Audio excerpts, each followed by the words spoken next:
ଧୋକା ଦେଲେ ମୋହନ ସରକାର। କ'ଣ ପାଇଁ ମୁଁ କହୁଛି? ଆଜ୍ଞା, ରାଜ୍ୟରେ ବାର୍ଦ୍ଧକ୍ୟ ଭତ୍ତା 3500 ହେଲାନି। 300 ୟୁନିଟ୍ ମିଳିବା କଥା, 300 ୟୁନିଟ୍ ବିଜୁଳି ମିଳିଲା ନାହିଁ।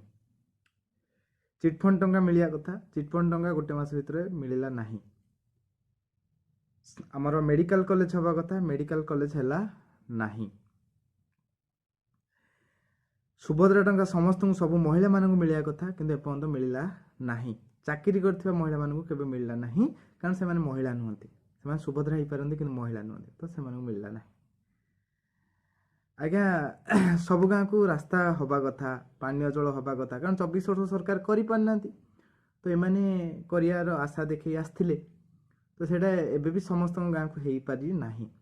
18 ମାସ ଭିତରେ 18ଟା ପରୀକ୍ଷା, ନିଯୁକ୍ତି ପରୀକ୍ଷା କ୍ୟାନସଲ୍ ହେଲାଣି। ତ ମ୍ୟାକ୍ସିମମ୍ ବେକାରୀକୁ ଚାକିରି ମିଳିଲା ନାହିଁ। ଆଉ ଶିକ୍ଷକ, ପାଚିକା, XYZ ସମସ୍ତଙ୍କ ଆନ୍ଦୋଳନ ତେଜି ଚାଲିଛି, ଦିନକୁ ଦିନ ତେଜି ଚାଲିଛି। ତାପରେ ବି ହଁ, ଆହୁରି ଅଣ୍ଡା 5 ଟଙ୍କା ବଦଳରେ 7 ଟଙ୍କା ବଦଳରେ 5 ଟଙ୍କା ମିଳୁଛି, କିନ୍ତୁ ଏମାନେ 1 କିଲୋମିଟର ଯିବା ପାଇଁ 10 ଟଙ୍କା ବଦଳରେ 35 ଟଙ୍କା ନେଉଛନ୍ତି। ସବୁ ପରେ ବି ଏମାନଙ୍କ ଦରମା 3.5 ଲକ୍ଷ, 4 ଲକ୍ଷ। ଆଉ ଗୋଟେ ମଧ୍ୟବିତ୍ତ ପରିବାର ଲୋକ ମୁଣ୍ଡ ପିଛା ଋଣ ଆଜ୍ଞା ବଢ଼ି ବଢ଼ିକା ଚାଲିଛି।